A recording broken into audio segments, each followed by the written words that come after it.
The Starship was delayed. It's gonna try a launch in about 46 minutes.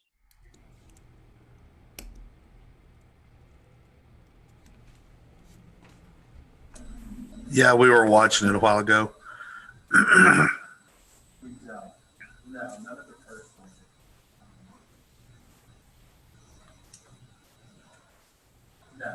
What are you watching it on, Jerry? YouTube. I'm watching the actually Felix's feed for What About It. Remember, he's the fella we over in Germany that has that channel that's popular. I'm watching Look his at feed. Lab Padre live from Bolsa Chica. Lab Padre, yeah. Is that what it is? That's one feed, but the feed that he's showing is the actual SpaceX feed. So if you just look for SpaceX and SpaceX, that'll show you the actual feed from them. But Lab Padre's got their own camera systems out there also.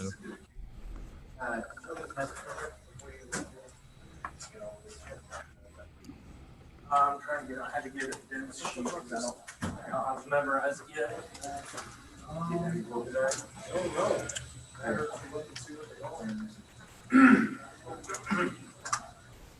this is Yeah, my 400 desk. Thank you so much. Yes, that was on Adam's desk. Should have been done. I put in there that yellow one. Yeah. I know. I'm checking mine right now. Yeah. We can only see the top of your head. Yep, I shrank.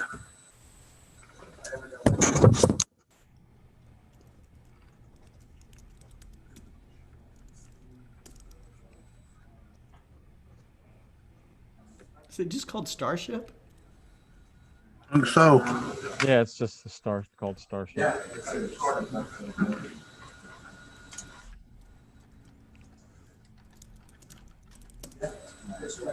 I'm gonna go find her a smaller counterweight. I don't care if it's black. She knows what she is. Out of blood, this is 2.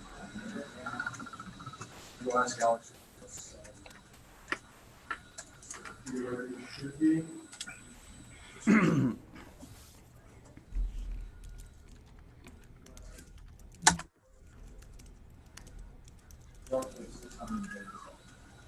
I'm doing an interview tonight with Tim Robertson about the good. exoplanet section, the new exoplanet section on the ALPO. Is it a video or a podcast? No, it's just a podcast. It's a recording. So he's going to record it and then he'll post it later on. I'm not sure how long it'll take him to post it, but Okay, so yeah, they said it's not a live broadcast. It's just a. I see.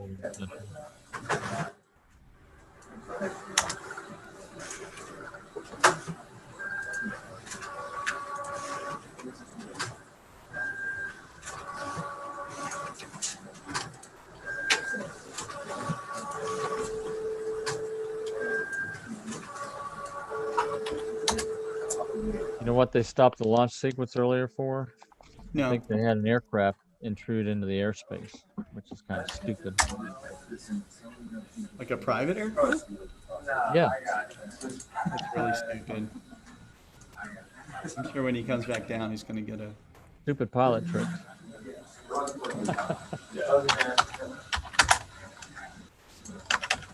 Is it in the bag? Yeah, that thing going through a little private plane might be devastating.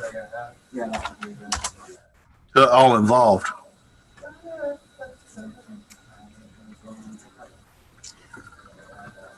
Tim Myers says no TFR? Question mark? Yes, of course there's a TFR. Of course. Was that like a no-fly zone? It's a temporary flight restriction is what TFR stands for. Yeah. And you're supposed to check the NOTAMs for everything before you take your flight. Otherwise, you can do this type of stuff and not know what's going on. And the FAA can find you for it.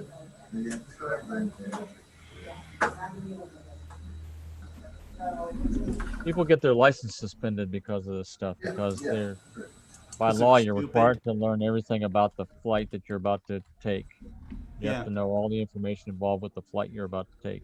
Yeah. But that requires, effort. Of course, Effort. it always takes effort for doing anything that's worthwhile, right? Right? Yes. Right. Nah. Nah. Flying an airplane should just be like So, driving a wagon around the playground. so how worthwhile is using your phone if it takes no effort to use it? Very worthwhile.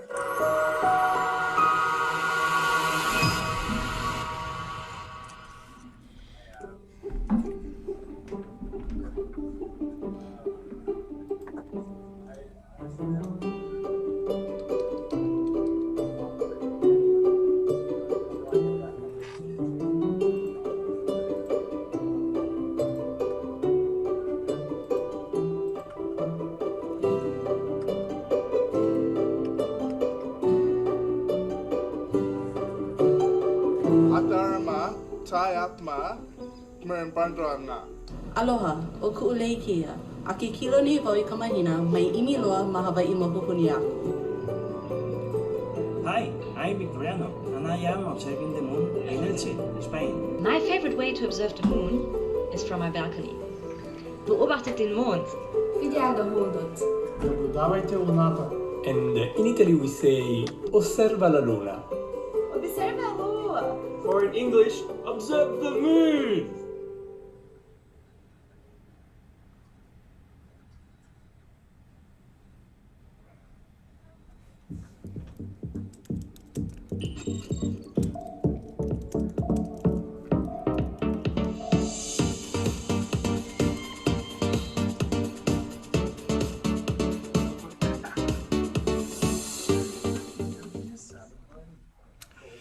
Well, hello everybody. This is Scott Roberts with Explore Scientific, and just lost my little headphone set here. Ken, how crazy is it here? Well, it's a little crazy. A little crazy. We've shipped about 12 or 13 boxes in the past 24 hours. 1,000, it seems like. Tyler just looked over the cubicle wall and was nodding his head yes. 12 or 13,000 boxes. I don't know, that's probably an exaggeration by a factor of Two? three, maybe Thousands, 2 or 3. anyways, we have shipped thousands. Yeah. Orders are pouring in like crazy. It's a nice problem to have, but it when you are used to handling hundreds of orders a day, and then it goes like that, and now it's thousands. Okay, so it's something you can't prepare for. There is no market prediction for it, so it's nuts. Compounded on top of that, UPS and FedEx were not able to prepare for this either, and so this is not just a little old Explore Scientific. This is shipping products from anybody to anywhere, so there was an article I was reading recently about how it was either FedEx or UPS basically notified a fairly sizable company. I'm not going to mention names because I can't remember exactly who it was, but they just basically said they wouldn't be picking up for them anymore because they couldn't handle the volume. We've had that trouble, and we've had trouble getting trucks. I mean, Right. we asked for a semi and we get a box truck. We asked for a trailer, and a box truck shows up, and they're like, sorry, that's all we're getting today. And Right. so it just sits there on the dock. I think that we got most of the backlog off the dock today, but there's still hundreds of pallets left to go between now and the next few days. Stefan Del Pra was looking for something. Stefan, tell us what it is that you were looking for here in chat. We've got, I've got Kent here. We can see. So Scott, I want to talk about what we have in stock, since we, that's the issue. So the last time I was on, we had a pretty good stock of everything. In the past 24 hours, we have sold out on the First Light MacCaz 127 on an EQ3 mount. So that's a planetary camera or planetary telescope which is I'm sure people are buying, telescopes like that for the Great Conjunction. And I've had conversations with people and heard the CSRs talking about it. We also sold out of that same MC 127 on the Twilight Nano on the left, right, up, down. And so, what do we have in telescopes in stock now? we have the First Light AR 127 1200 MAZ 01. So it's a long focal length 127 millimeter telescope on a left, right, up, down with slow motion controls. A really good mount, solid mount, handles that telescope well. I suspect we'll run out early next week is my prediction on that. Okay. What do you think the date is for people Say to get again? their? What's the date? What's the last shipping date for people to get their telescopes for the Great Conjunction? We don't know. We really don't know, because I would really caution UPS people to get it out today. Order it today. Yeah, I'm afraid that, everybody says, oh, the 22nd, you can still get it before Christmas. I don't believe that. Even if you pay for overnight, I'm not convinced that that'll happen.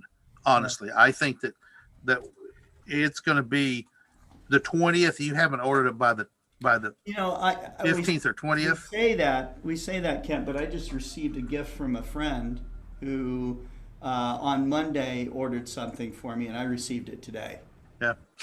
So it's still possible, but it's going to be increasingly the problematic. The probability of you getting something is going to decrease over time here in the next week. Okay, Absolutely. so moving on down the road, we have the First Light MacCaz 1900. It's a tube only. We've got a few of them, so you have to have your own tripod to put it on. The First Light MacCaz 127 on an EQ3 on an equatorial mount. They're sold out as of yesterday afternoon. The First Light Newtonian, 130 millimeter in diameter, 600 millimeter focal length, OTA. You have to have your own tripod. We've got those in stock. Then we have two kits that are in stock in the First Light series. The First Light Newtonian on an EQ3. We've been selling a lot of those in the past week. We've lost more than a quarter of the inventory in the last 4 days. I think that is part of that's driven by it's available, but it's not a huge telescope. It's a hand manageable telescope at 600 millimeters focal length. It's not huge, long or anything. And so it'll handle well on the EQ3 mount. And the other First Light telescope we have in stock is the same telescope on the MAZ 01, which is Mount Azimuth. So it's got slow motion controls, left, right, up, down. Really easy to make it move in a natural way. For beginners, the Azimuth mount are pretty easy to master. The equatorial mounts, like the EQ3, that require polar alignment, those can be harder to master. And like anything else, if you're wanting to get this telescope to look at the Great Conjunction, you need to buy it this afternoon so you can get it, early next week and spend time practicing, because that's like saying I want to drive to the grocery store and you get in a car and try and drive for the first time. Probably not going to go well. And if the first time you try and use one of these telescopes is to go out and look at the Great Conjunction on December 24th, it's 24th, right? 21st. December 21st, you're going to probably not find success. So now, one of the things to keep in mind with this Great Conjunction, even though the closest approach is on the 21st, there is still several days or weeks even to see the two planets near each other, close together. Right. So even tonight, even starting now, you can start looking at stuff. But again, it's going to go into the next year, and they'll still be fairly close to each other in an eyepiece, I think. Right. What I think is fun is watching them move, because over the course of a night, you can see them moving closer and closer and closer together. So this is not really an event, I don't think, to go out and go on the 21st and go, okay, I've seen it. Let's go inside. It's to watch, go out night after night and watch these things get closer and closer and see how it changes, That's and then true. and then watch it over the days afterwards to watch them cross and get farther and farther. Dance of the planets, The you know? dance of the Yeah. planets. Correct. And so that's what this is about. It's not a once and you've seen it. It's about being able, and it's cool to be able to see something actually move over a period of nights to be able to chart those growths. And that's why, sketching used to be important, because you'd sketch what you saw and then you could see how it moved over time. It's why events like Mercury transits and Venus transits are so memorable and important to amateur astronomers, because they actually, it's just in your face that you know that you're in a solar system, Right. and that's something that you can't be burned into your memory too many times. Right. That's all about. That's what this hobby really is about, is looking for change in the universe, not just looking at the static universe. Yeah. There's And seeing the same thing. That's why people misunderstand observing the moon. Of course, the moon surface does not change perceptibly from the Earth's surface, being able to observe it, but it's the play of shadows and the little details that pop up as time goes, as the sun moves across the sky on the Earth, from the moon's surface, right? And the shadows change. Mhm. That's where the excitement is in observing the moon. That's where the excitement is in observing the minor planets and anything else in the solar system that moves. You can Right. see the movement. You can see it's a dynamic universe. It's not just a static sky. Yeah, that all started with Galileo, looking at the moons move across across Jupiter. So, he's that's like, wow, okay, this is amazing, and it's this kind of movement, watching retrogrades and or even the change in seasons of the stars. Scott, talk about retrograde. Some people may not know what retrograde. They hear it in maybe astrology. They say Jupiter is in retrograde. Well, what does that mean? It just means that it's moving. It appears to be moving opposite of its normal path across the sky, and this has to do with we're in a closer orbit. Our speeds are different. Okay. And there'll be a point where everything looks like it's moving in the right direction, and all of a sudden, mysteriously, it looks like it's going in retrograde. Okay, going backwards for a time, and then it seems to catch back up again and go again. So well, it's just like two cars passing each other. That's what we're doing. We're passing the planet, and it's going so we're backwards. all driving in a big circle. Right. There's some real good animations out there that show what it looks like. So that you'll see the orbits of the planets, and it'll show you what it looks like from Earth's perspective. And it's really cool to see. It goes, and then starts going forward again over a period of weeks. And it's really cool to see that. There's lots of things out there like that that are easy to see from light polluted from your whatever backyard you are. The planets of the moon provide wonderful viewing, because it's so bright. They're not really affected by light pollution. Didn't Jason Genzel show us an animation last night on the Star Party with was it Pluto? Yeah, he did. Wasn't it Pluto that showed it retrograde? Yeah, he was showing us that. And it's really cool. That was a 6 astronomer collaboration to do that. So, and it's really cool to see how the ancients tried to come up with what they called epicycles, and there were circles and circles, and they built these really complicated machines to try and explain what we now know is very simple motion. But you look at some of those epicycle machines where they have circles and circles and circles, trying to figure out how to like they had them going like this. Yeah, trying to figure out how to make this work and to explain what they were seeing. And it's fascinating to read on those and what their efforts were to try and explain what they saw. And it turned out to be something much more simple. Once you realize the whole driver for that was they wanted to maintain an Earth-centered universe. Correct. That's absolutely correct. And so they couldn't let go of that. Yeah. Well, if they did, that head would get chopped off. So there was that. So anyway, the other, as far as other packages with telescopes go, we've got some high-end toys and some entry-level telescopes with tripods that would be good for the conjunction and on the moon. But as far as first light level up, That's it. So we don't have any mounts. They're all on back order. It's not pretty, from a forward going inventory standpoint. Scott and I were just sitting here trying to talk about what our forecasts are for next year. Right. And how do you forecast next year based on COVID sales that doubled or tripled or quadrupled that in some categories? Yeah, we had dealers get 400% increases in business. If this was any other business, and you came in and said, okay, well, if you're a CEO or president of a company, you'd say, okay, Mr. Salesman, you had a 400% increase this year. We need you to do a 450% increase next year, or at least, or maybe match what you did. It's kind of an impossibility. The telescope industry is a very volatile industry. Yeah. We have special celestial events that drive things. This pandemic has driven business in ways that nobody expected. I mean, there's just no prediction for that. At least you can have some prediction on, for instance, this December 21st conjunction that's going to happen, this great conjunction.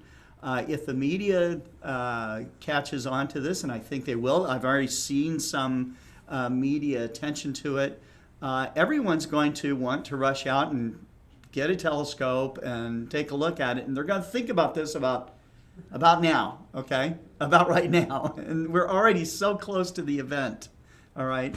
And 12 days. That we've known for a year, Well, we've known it for 30 years or however, forever. It's not like this is snuck up on us because, no. You can download a free program. The truth about eclipses, partial eclipses, you can get a surprise comet. Okay. Comets are about the only thing. Yeah, comets are a surprise all the time. Yeah. Little asteroids. But hopefully, you do have periodic comets like Halley's Comet that you don't know how good it's going to be. It could be a great comet or it could be a dud. You don't know. But it's Halley's Comet, so no matter what, no matter how good or how dud it is, people are still going to try to go out and get a telescope for it. So we got a ways to go before Halley's Comet gets back here again. So today's the 9th, and the conjunction's the 21st. Oh, and Scott, by the way, are you recording this? All of our shows are excellent. So when you try and make me do a 450% increase next year, I'm going to pull up this video and play it for you. It's got to be another 400% increase. Yeah, I know. Right. That's what I'm saying. I'm going to pull this video up and say, now, wait a minute, Scott. That's not what you said. You told me you're a great salesman, so I believe you. I try, but, man, I can't make – honestly, who would have thought making the world sick would drive telescope scales through the roof? Who would have thought it? And it's just – it's sad. I don't like it, but that what caused it, because, people very close to me have died from it. And it just is what it is. So, but we can take comfort in the fact that we have a hobby that can comfort people in this time and make them feel better and give them something to do. And I really encourage, I've said this before, look, if you're in astronomy, the best thing you can do is be trying to identify people around you who have got telescopes and do everything you can to make them successful. Because the more people in this hobby, the stronger the hobby becomes. And we need to help those people who got into it on a whim or just out of desperation, make them successful. And by making them successful, they'll buy more telescopes. They will that helps upgrade. Everybody. And that helps that drives innovation in our industry. If it's just the same thing over and over and it's the same 50 people buying telescopes, there's no real push for innovation. And, that flow and that growth is what we really need. And it also gives us more people potentially talking about controlling light pollution, which is yes, you can narrow band filter, and but when you can't see the Milky Way, it's hard to understand what the Milky Way is. When you look up in the sky and see 30 stars, you don't understand what's up there, and It doesn't have to be. It's a very simple thing to fix. It's just going to take a little time. So anyway, that's my rant. Scott, do you have any questions? Any other things No products other you want to talk questions? I about? don't think so. There were some questions about inventory. Okay. Somebody wanted to know if any of those 127s that you were talking about are available as OTA only. Yes, we do have some OTAs. Did they say specifically which ones? 127. They didn't say which It'd be 127. the Mac Cas 127 would be my guess. Let me look up the number real quick.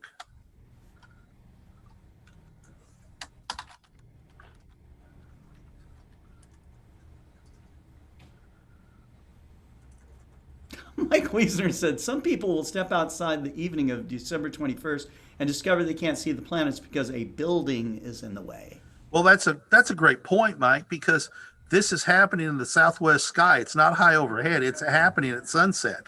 Right. And so you need to be going out and scouting and finding the planets tonight, tomorrow night, and figuring out where they are so you don't run into exactly what Mike talked about. That's a brilliant observation, Mike. Thank you. Yeah, we've got Mac Cas 127s in stock. Yeah. Yep. And so if they're not on the website, you can email us, give us a call, and we'll get you set up. But do not wait.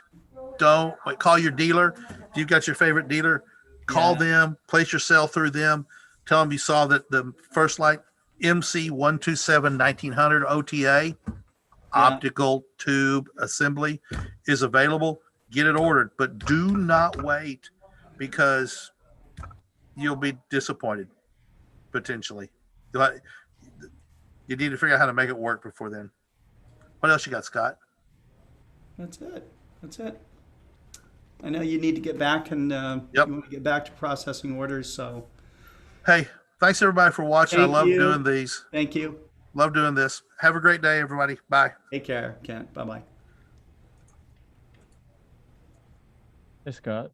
Hey. I just so just to let everybody know, if you're not aware of it already, whoever's watching the program right now, the Starship is going to launch in about 20 minutes. And I know you guys, as much as you love us, I'm sure whoever's interested in that will probably shut down from us and go to that. I recommended, I put out the link. I'll put out the link again. Okay. And you can just open up another web page and jump back and forth, or have two web pages up together, and keep your eyeball on the launch, so we don't want you to miss it. So right, it's an important historical event. Right. Yeah, and so now Jerry's going to continue on with the mentoring program. There's a lot to go through, and so he'll just give his install for each program, or each show that we do. So. Yep. So I'm going to continue on today. Let me share.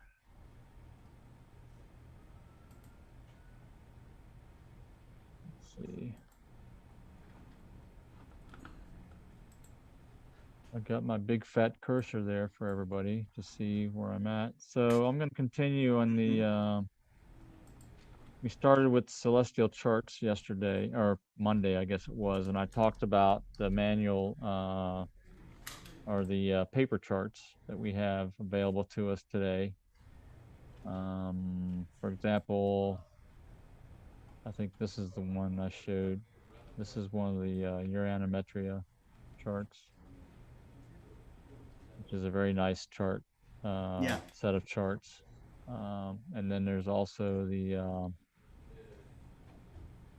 these charts, which is Sky and Telescope's Pocket Sky Atlas charts.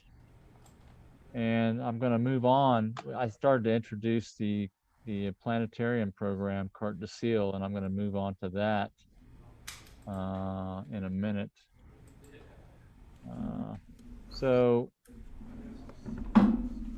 And this is going to dovetail into my discussion about celestial navigation, okay? So one thing that we need to do to navigate, it's just like navigating on the Earth with a map. You need to know where you are and where you're going, right? to be able to Yeah. connect those two dots. If you don't know where you are, how do you know how to get where you want to go? That's true. That's a common, that's a very fundamental piece of knowledge there. If you don't, if But remember, Jerry, not all who wander are lost. well, that's true. They know where they've been. That's true. They know where they've been. Well, they do know where they've been. That's true. So two of the star charts that are the planetarium programs, which is actually a star chart program. There's two types of, actually I should differentiate those. There's two types of programs. There's an electronic star chart program, and there's also a planetarium program. Now, if anybody's out there, I'm sure a lot of our audience have been to planetariums, and that's basically a realistic depiction of the sky. That's what a planetarium does. A star chart is basically an electronic version of a paper chart. So there's different levels of detail and different levels of reality brought to the computer level program. The one I'm going to show is Carte de Ciel, which is basically bills itself as a star chart program. Okay, because doesn't really give a realistic view of the sky like Stellarium does.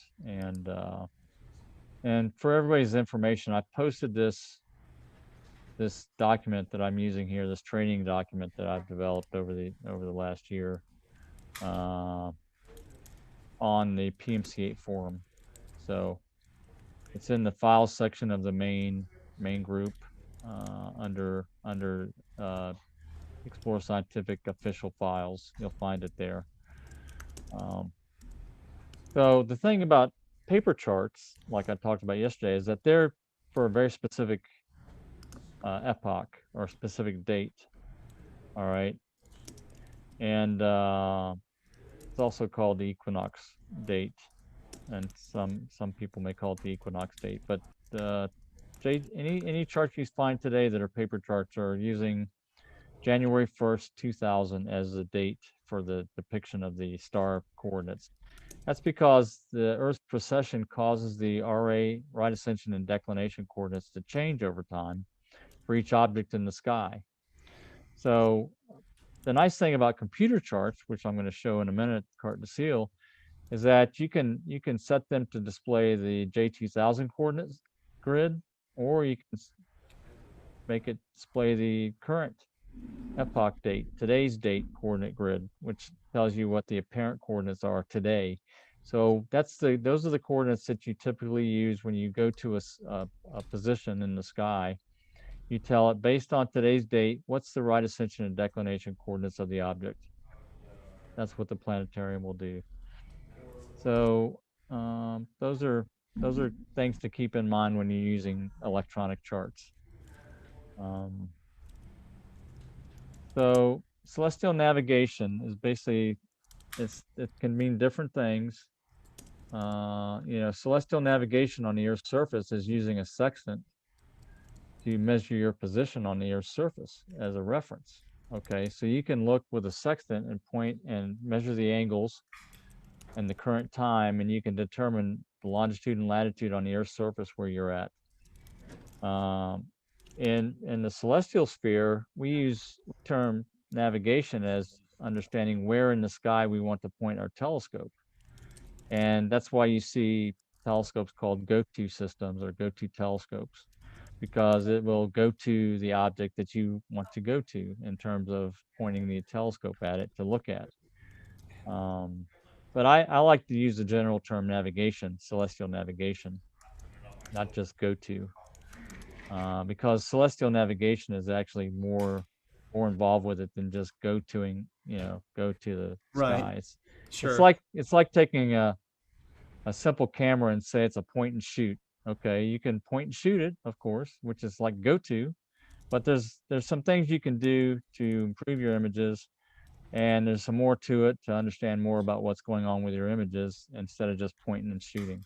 You can set the exposure, you can set the ISO, you can do a lot of different things. And that's kind of the way it is with using a planetarium or a star chart program to navigate the sky. There's other things involved that's more than just go to the object in the sky. So let me bring up and I brought it up the last time, I think, carte de seal. And here it is. Can you see that? It's right now it's This is Celestial Section 6, Celestial Navigation. yeah. Can you see my chart? Or oh, I guess I'm not No. sharing that. I'm not sharing that piece. Okay, let me go back to that. Let's see. I'm going to stop the share and I'm going to reshare the chart. What happened to the chart? I got to bring it back up again and then go back to the Zoom and hit share and hit carte de seal and then hit share. There it is. All right. So this is the chart. Right now it's there's a lot of different features and menu items and things. I'm not going to get into all the details about this, but suffice it to say, you can display any area of the sky on the chart. So first of all, you can see right now what coordinate system it's in. That's on the left hand side. This is in the Altaz coordinates, and right now it's pointing straight up to Zenith, the center of the. And this is kind of like a planetarium view, or a planisphere view, except it's not centered on the North Celestial Pole. It's centered on Zenith. Okay. Planispheres are centered on the North Celestial Pole, which is what the equatorial coordinate system is all about. So this is what you would see looking up on the Earth's surface straight up. So if you look straight up, you'd see the center of the chart, and if you go over left or right, you'll see the horizon line. All right, and you can see over to the left, there's southwest. I'm not sure if that's. Let me see if I can get my big fat finger here. I don't know why it's not showing up. I do have a big. There's a cursor right here. See where it says southwest right there? Yeah. That's the horizon line. And then south is up here. All right, and then you go to the other side, you can see northeast and north. So this line right here is the meridian. It's a line that passes from the North Celestial Pole, which right here is Polaris. See there? That's Polaris. And it passes from the north through the North Star, through Zenith to the south, and to 180 degrees. From 0 degrees north to 180 degrees south. That's the meridian. All right, that's a part of the thing. Let's go to the. I'm going to zoom up now, and you can. That's the nice thing about these electronic charts is you can zoom in and out and show more and more stars as you zoom in, and get more details. So this is looking at the zenith. So you can see the zenith right here. Let me see if I can get my finger to come up again. All right. Right here's the zenith marker. It's like a little plus symbol. Okay. And as you can see, I'm doing a click on the object, and I can go about and show information about the object that I've clicked on. So this is 13 Lacerti, this star right here. And you can get information. That's another feature that these star chart and planetarium programs do for you, is it gives you all these information about different objects. One other piece of information that you can get, let me zoom back out, and I'm going to go to an object. You can find objects. Up here, you can see where I'm going to search for Jupiter. Okay. And it should center the chart right on Jupiter. And you can see it changed the perspective. So the center of the chart is on Jupiter. So let me zoom up, and we can see right now how close Jupiter and Saturn are to each other. We talked about that earlier. Okay, and there they are. So I can right click on Jupiter and see about Jupiter, and it shows me a picture and shows me some information about it, what its location is in right ascension declination, and where it currently is in altitude and azimuth. So right now the current coordinates are, and if you're looking up at the sky, if you were to go outside at my location and look up at the sky, if you looked up 19 degrees in altitude and at 220 degrees azimuth, you would see Jupiter and Saturn next to it. Let's see how close Jupiter and Saturn is. So I think I can right click on this. This tool gives me a thing to click on Saturn after I clicked on Jupiter, I think, and it'll show me the distance between the two objects. Okay, there it is right there. The separation right now, tonight, the separation between Jupiter and Saturn is a little over 1 degree. It's actually 1 degree and 18 arc minutes. So that's the distance between the two. Now they're going to get very close on the 21st. So this is an example of what you can see in a planetarium or in a star chart program, and it also gives you a picture on this particular program, Carte de Ciel. One of the things, one of the things that you have to tell the chart, like I said earlier, you have to know where you are to be able to know where to go to, okay, or where your destination is. And the way you do that in a planetarium or in a star chart program is you set your location. All right, so any program you get will have will ask for information like this in terms of your location. And typically, if you want to be fairly exact, you want to get your latitude and longitude in this configuration. And you can see here where it shows my location right here in the United States. Right there is where I'm located based on this the latitude and longitude that I've put into the box. It's my personal observatory, Lake of the Woods Observatory at my house. That's where I'm located right now. So it's very important that you put this information in. Otherwise, it will not tell you the correct placement of the stars. That's a big part of making sure that you can find an object in the sky, is to understand your location on the Earth. Are there any questions so far? Let me look. I'm looking over at the Starship to see it's about 3.5 minutes to launch. I know, a little distracting, isn't it? I know, it is a little distracting. Let's see.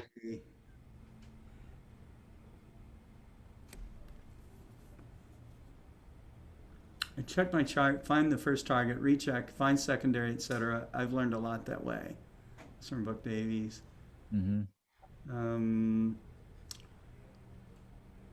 Andrew says Saturn and Jupiter. He's just talking about the Great Conjunction. Yes. I hope we don't have clouds on the weekend of the 18th. Well, again, like we talked about before, it's not just a 1-day thing or a 1-hour thing. I mean, you might miss the closest approach, of course, if the very closest. But again, these objects move slowly from night to night, so you still can get the same thrill by looking at the conjunction over time. Right. Like Kent said, it's really exciting to see these planets move in relation to each other. So there's a lot to see. 2 minutes and 30 seconds now. Oh yeah. We're going to stay on the air as this goes down. So yeah, right. We may just be silent for a couple minutes while we watch this thing. Yeah. But it's going to be I think it's like a 5-minute flight for it to go up to altitude and then come back down, I think. I would share my screen, but it's not going to be anything like, you get freeze frames when you're watching a broadcast of a broadcast, Yeah, right.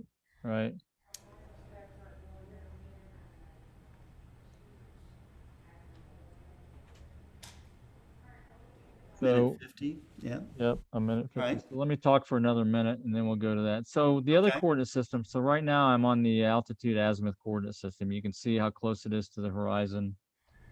It's 19 degrees above the horizon and it's in the southwest sky. That's where Saturn and Jupiter are. If I go to equatorial coordinates, now you can see that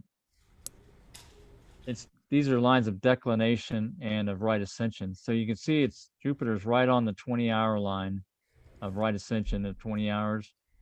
And in fact, I can bring up the actual coordinates for Jupiter, and it's almost exactly, the apparent coordinates are almost exactly 20 hours. You can see it's kind of cool right there. 20 hours, 0 minutes, and 34 seconds. That's kind of neat that it's that close.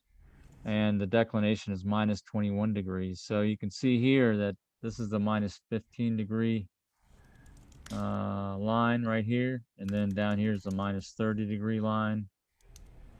Over on the left-hand side, over in the lower left, you can see where I'm pointing that out. And so looks like we got 40 seconds yet. So I guess I'll be quiet for a minute and then everybody can watch this. Okay. Including myself. Right. I can actually mute myself so I can turn the sound up a little bit. 20 seconds now. Richard Grace is saying, let's light the candle. 10, 9, 8, 7, 6, 5, 4, 3, 2, 1. 1, 0. They lit it up. We have liftoff. Jeez, look at this thing.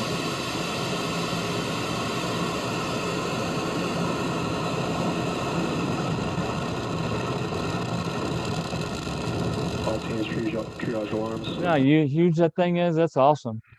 It's like a skyscraper going into. It's like a skyscraper, right?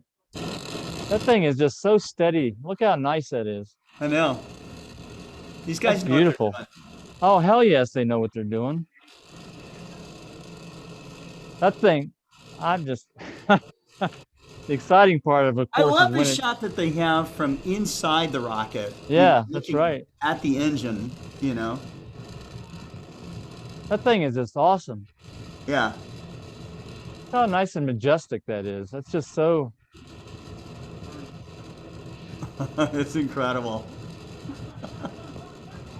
So I couldn't imagine. Are they going just straight up 12 and a half kilometers? They're going to go up. Yeah, they're going to go up 12 and a half miles and then flip around and do their maneuver and then come down and do the belly flop. You know, they're going to go like a skydiver. What? They're going to fly like a skydiver to sideways like this, and then they'll flip it around to land. Wow. That's how they bleed off. That's how they bleed off their speed, is by coming in flat. That is just awesome. Look how smooth that engine is. Yeah. If you're watching us and aren't watching YouTube, this is the link for SpaceX's feed. All right. Oh, one of the engines just quit. Looks like. And then there's a fire inside a little bit. So one of the engines shut down, but the system is counteracting it. It's amazing. I don't know what their altitude is. They did that on purpose, or is this an accident? No, I don't know. I imagine that engine just shut down because of a problem. But again, they're learning stuff. Yeah, look how the nozzles move around and stuff to keep it, to maneuver it the way they want to. Right, they may not make the altitude they want unless they burn it longer. I guess they could burn it longer because they're not burning all the fuel as fast now. Right. But that thing is, look at the gimbaling. I know, it's incredible. I mean, this is I'm sure they didn't like the engine going out, but again, it's a nice test. I mean, it really helps them get more data. Right. Maybe they want to stick one more engine in there. When they're maneuvering with two engines right now. Yeah. I But wonder again, how that hampers maneuverability for them. I don't think it does. I mean, it's just, you can see it's cocked at a little bit of an angle now because they're off center. So that's really They all it's lost done. another engine. Oh, They're running on they had one a big engine. gimbal. They had a big gimbal there. Oh, now it's one engine. It's one. So it's apparently it's burnt off enough fuel to where it can still lift with one engine. That's amazing.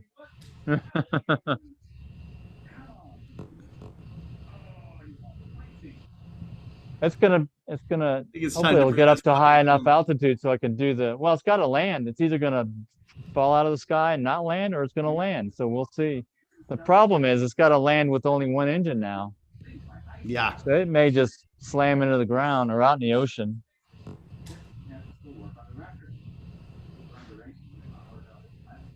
So we'll see what happens when it comes to flip around.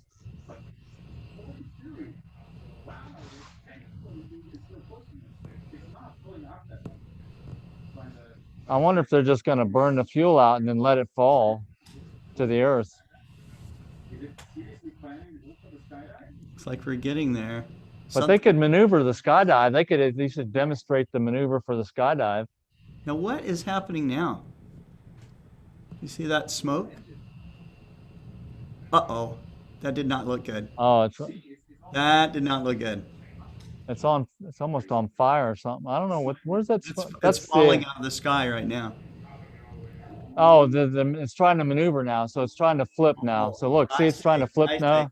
Okay, that was hopefully on purpose. Well, they can't maneuver it like they wanted to because they don't have the engine to gimbal it to the position, but they're actually maneuvering it flat. See how they're coming down?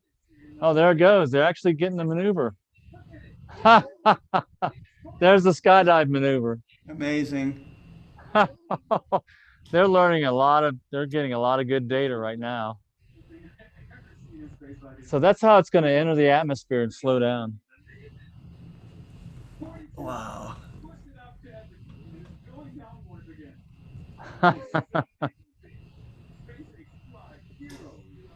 That's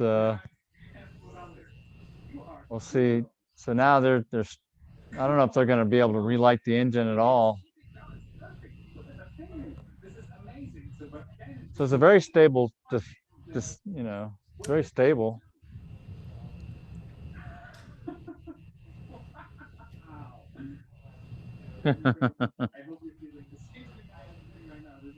This is just, they've already got another Starship ready to go, SN9, ready to go.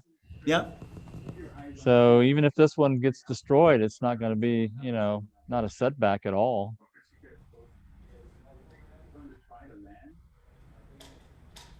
So we'll see. That looks They'll like have to, clouds right now. They'll have to restart the engine if they expect to land this thing. Otherwise, it's going to slam into the ocean, I imagine. Well, look, they're controlling the descent. Oh, they're doing it. They're controlling the descent. Oh, you're 5 minutes. You're 10 or 5 minutes seconds faster than I am. Let's see what happens. That did not look good. Oh, they restarted the engine. Oh, yeah, it exploded. Oh, it did? Yep. Okay, they got two engines lit. But they were able to flip it around. Oh, it just slammed into the ground. Oh, they didn't. Yeah, because they only had two engines instead of three, they couldn't slow it down fast enough. They have one engine. It hit. I mean, it was. It came down close. That's what you call a hard landing. Yeah, that's right. But they hit the target too. Yeah, he did hit the target. It looks like they did. So that's awesome. That was a great job. I wonder if it's still standing up or if it's just. No, it's like destroyed. I can't see. It's slammed to the ground. Yeah. It's destroyed. That was great. Well. That was pretty awesome. All right. Well,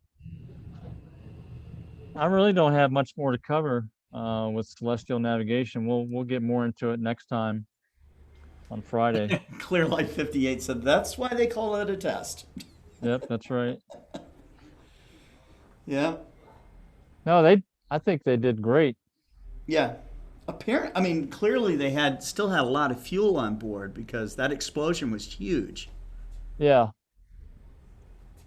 Did you watch that? That was awesome. Came in a little bit too fast.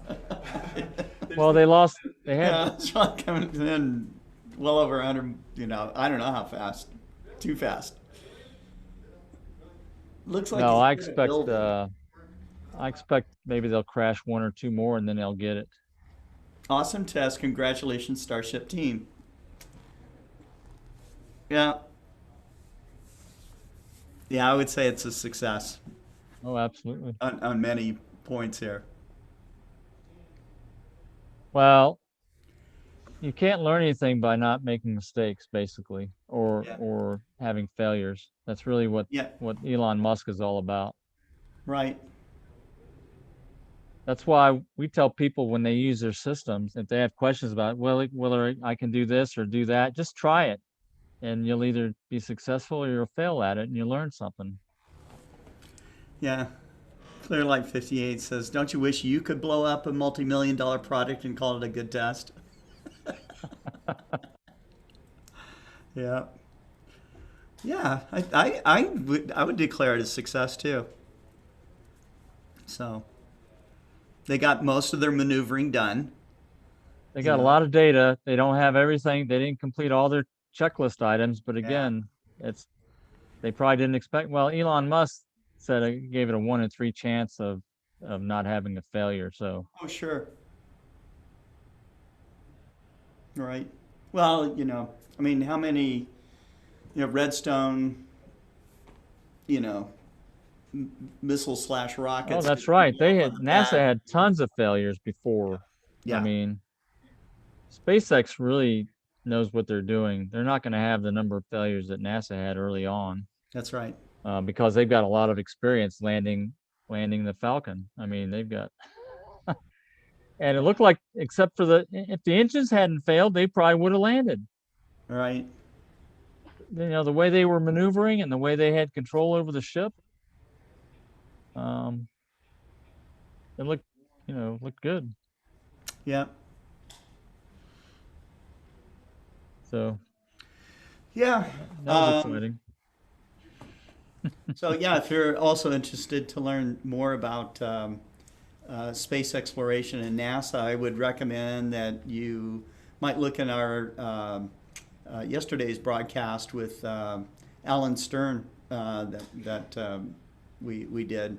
It was it gave some insight as to the struggle of trying to get something launched and some of the politics that are involved.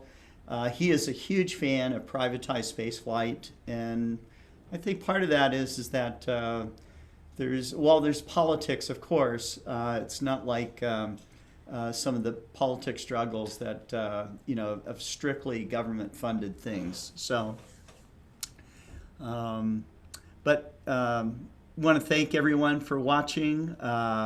Sticking with us. Yeah, and sticking with us. You didn't have to. You could have just turned us off and gone to the Starship. Yeah. And for sticking with us through this really super busy time and everything. Stefan, I have an email. I've put you on the Global Star Party mailing list. So you should get a little notification of that. And anyone else here that wants to be on this December 21st Global Star Party, it's the next one we're doing. We did one last night. We're not doing any more till December 21st. Part of it just because it is too busy, and but we can't let December 21st slide. This is going to be, it's the solstice. It is this amazing great conjunction. This great conjunction that everybody's saying that it's been 390 years since it's happened before. But it was pointed out at the Global Star Party that the time it happened before, Jupiter and Saturn were lost in the glare of the sun. They didn't see it anyways. So we have to go back to the year 1200 something, okay? So this is a very, very long time since anyone has seen these two planets that close together. So, it's 800 years. Yeah. I'm hedging my bet by hosting a global star party. So we've got our earliest confirmed people on global star party right now would be, as far as being early here is actually it's just one right now, which is Christopher Go in the Philippines. He's going to be set up. So I imagine the way it's going to go is that we're going to have an early morning broadcast. We'll broadcast for maybe 2 or 3 hours, and then we'll take a pause, and then we'll come back in the midday and pin down the day, depending on who in Europe or Africa or wherever they are, okay, decides that they're going to be broadcasting with us. And then we'll take a couple-hour break or whatever, and then we'll do the evening one early enough, not at 7 o'clock, but something earlier than that, maybe 5 p.m., something like that, or even 4 p.m. maybe. Yeah, that's because it's really low in the southern sky, and it's hard Really low in the southern sets. sky. I think some guys, I'm suggesting to everyone that they start shooting while there's still daylight, okay, because you will be able to get Jupiter, and then you're in twilight, you'll see Saturn and Jupiter. You'll get them both, and then that way it'll give you longer imaging possibilities. But for a lot of people, they're looking at, they're all saying, yeah, we got about a 30-minute window, okay? But I think that can be stretched out to an hour or longer. So we'll see how that goes. But we'd love to have you on. Forgive us for, not being able to get our arms around everything, but we do want you, and we're very happy you guys follow us and support us. And so anyhow, Jerry, thanks very much. Thanks. Hopefully, in the middle of all that excitement of the rocket, you remember what Jerry said about about the celestial navigation. Navigation, yeah, we'll get more into it next time. We'll Okay. continue on the training. Yeah, that'll be fun. Take care, everyone.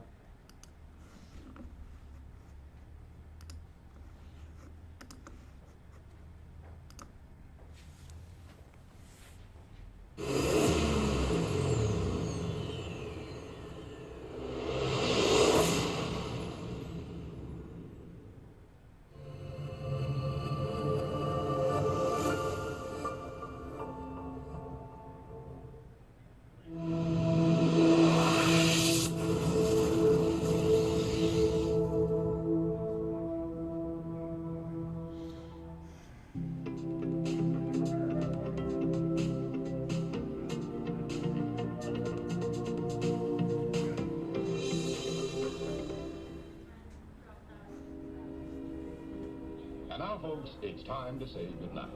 We sincerely appreciate I like this your part. patronage and hope we've succeeded in bringing you an enjoyable evening of entertainment. Please drive home carefully and come back again. Yeah, that's pretty Good fun. night.